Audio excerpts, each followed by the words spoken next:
بسم اللہ الرحمن الرحیم۔ السلام علیکم، میں ہوں عمران احمد اور آپ دیکھ رہے ہیں میرا YouTube channel AIO audio books.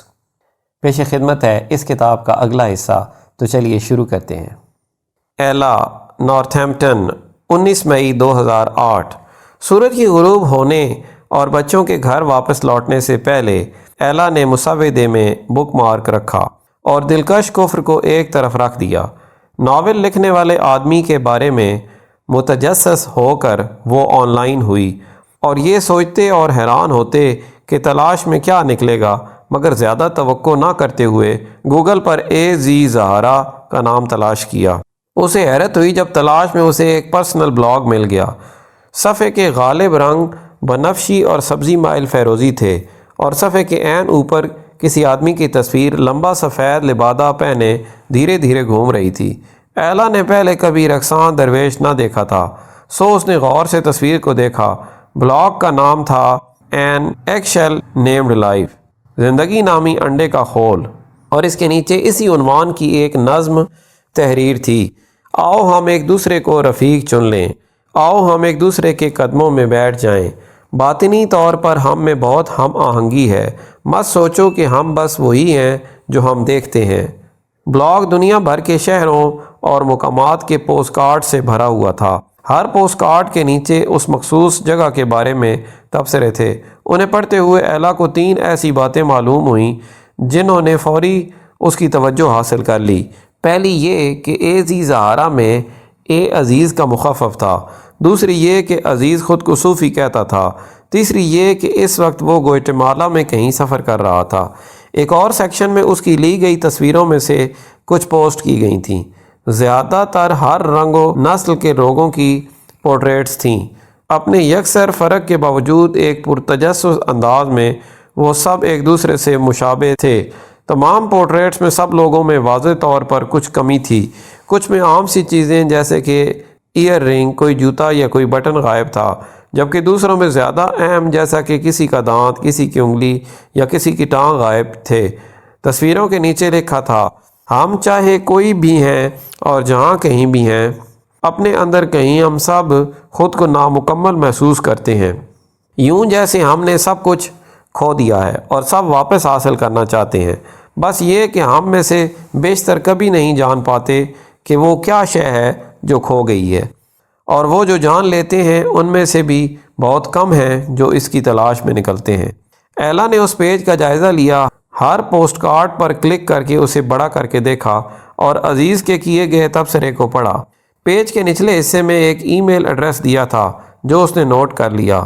اس کے برابر میں اسے مولانا رومی کی ایک نظم ملی: محبت کا انتخاب کرو محبوب، محبت کی شیریں زندگی کے بغیر جینا ایک بوجھ ہے، جیسا کہ تم دیکھ ہی چکے ہو۔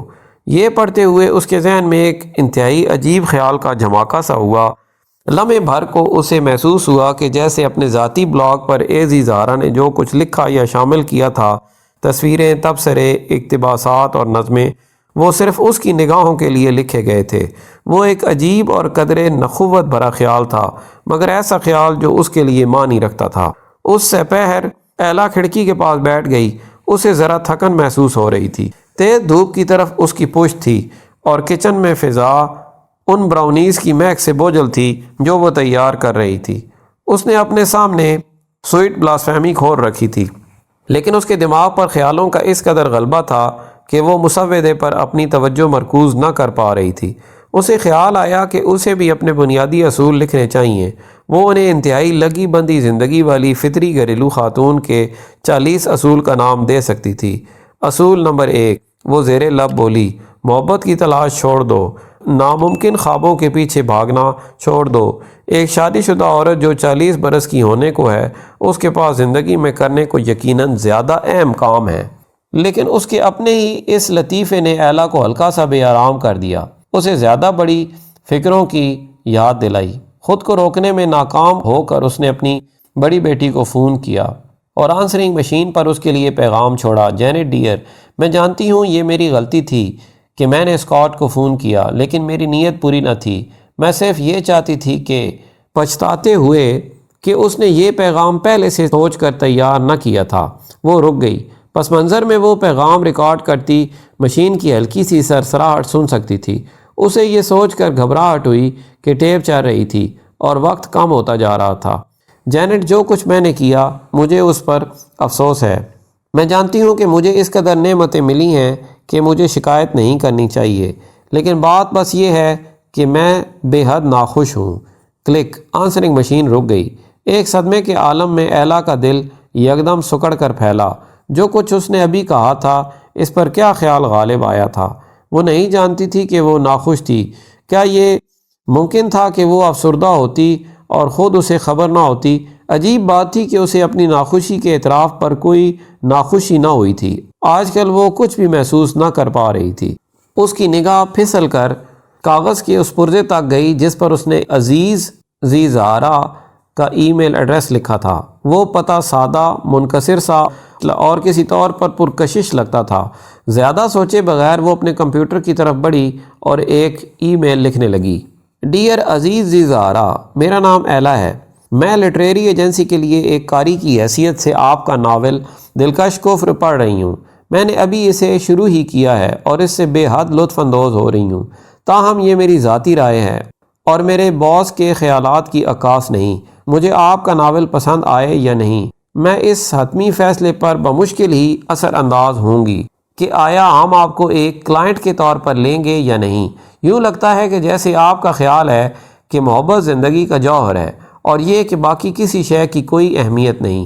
اس معاملے پر آپ سے کسی لا حاصل بحث میں الجھنے کا میرا کوئی ارادہ نہیں۔ اتنا کہنا کافی ہے کہ میں مکمل طور پر اتفاق نہیں کرتی، لیکن میں جو آپ کو ای میل لکھ رہی ہوں اس کی یہ وجہ نہیں۔ میں اس لیے لکھ رہی ہوں کہ دلکش کفر کے مطالعے کا وقت اس سے زیادہ منفرد نہ ہو سکتا تھا۔ ابھی ان ہی دنوں میں اپنی بڑی بیٹی کو اس بات پر قائل کرنے کی کوشش کر رہی ہوں کہ اتنی کم عمری میں شادی نہ کرے۔ اگلے روز میں نے اس کے بوائے فرینڈ کو اپنی شادی کے منصوبے کو منسوخ کرنے کا کہا تھا۔ اب میری بیٹی مجھ سے نفرت کرتی ہے اور مجھ سے بات نہیں کرنا چاہتی۔ مجھے محسوس ہوتا ہے کہ آپ دونوں محبت پر خاصے ایک سے خیالات رکھتے ہیں۔ معذرت خواہ ہوں اپنے ذاتی مسئلے آپ کو سنا ڈالے۔ میرا ایسا ارادہ نہ تھا۔ آپ کا ذاتی بلاگ جہاں سے مجھے آپ کا ای میل ایڈریس ملا ہے بتاتا ہے کہ آپ گوئٹمالا میں ہیں، دنیا جہاں کا سفر کرنا خاصا ہیجان خیز ہوگا۔ آپ کا اگر کبھی بوسٹن آنا ہو تو شاید ہم ذاتی طور پر مل سکیں اور کافی کے کپ پر بات چیت کر سکیں۔ خیر اندیش، ایلا۔ عزیز کو اس کی پہلی ای میل کسی خط سے زیادہ ایک دعوت نامہ تھی، جیسے کسی مدد کی پکار، لیکن کوئی صورت نہ تھی کہ تب ایلا یہ جانتی جب وہ ابھی اپنے کچن کی میز پر خاموشی سے بیٹھے ایک نامعلوم لکھاری کو ایک تحریر لکھ رہی تھی جس سے ملنے کی اسے آج یا مستقبل میں کوئی توقع نہ تھی۔ Afandi, Baghdad, April 1242۔ بغداد نے شمس تبریز کی آمد پر کوئی توجہ کی، لیکن میں اس روز کو کبھی فراموش نہ کروں گا جب وہ ہماری معمولی سی درویش خانقاہ میں تشریف لائے۔ اس سے پہر ہمارے ہاں اہم مہمانوں کی آمد متوقع تھی۔ قاضی القضاء اپنے مصاحبوں کے ہمراہ آئے اور مجھے شبہ تھا کہ ان کی آمد کے پس پردہ تپاک کے سوا بھی کچھ تھا۔ صوفیزم کے لیے اپنی ناپسندیدگی کے لیے مشہور قاضی مجھے یاد دہانی کروانا چاہتے تھے کہ وہ مجھ پر نگاہ رکھے ہوئے تھے، بالکل جیسے وہ علاقے کے تمام صوفیوں کو نظر میں رکھتے تھے۔ قاضی ایک پرعزم شخصیت تھے۔ ان کا چہرہ چوڑا، پیٹ لٹکا ہوا اور چھوٹی اور موٹی انگلیاں تھیں جن میں سے ہر ایک میں بیش قیمت انگوٹھی تھی۔ انہیں زیادہ کھانے سے پرہیز کرنا چاہیے تھا، لیکن میرا خیال تھا کہ کسی میں، حتیٰ کہ طبیب میں بھی یہ جرأت نہ تھی کہ انہیں کوئی ایسا مشورہ دے پاتا۔ مذہبی علماء کا ایک طویل نسبی سلسلہ رکھنے کے باعث وہ علاقے کے انتہائی بارسوخ لوگوں میں سے تھے۔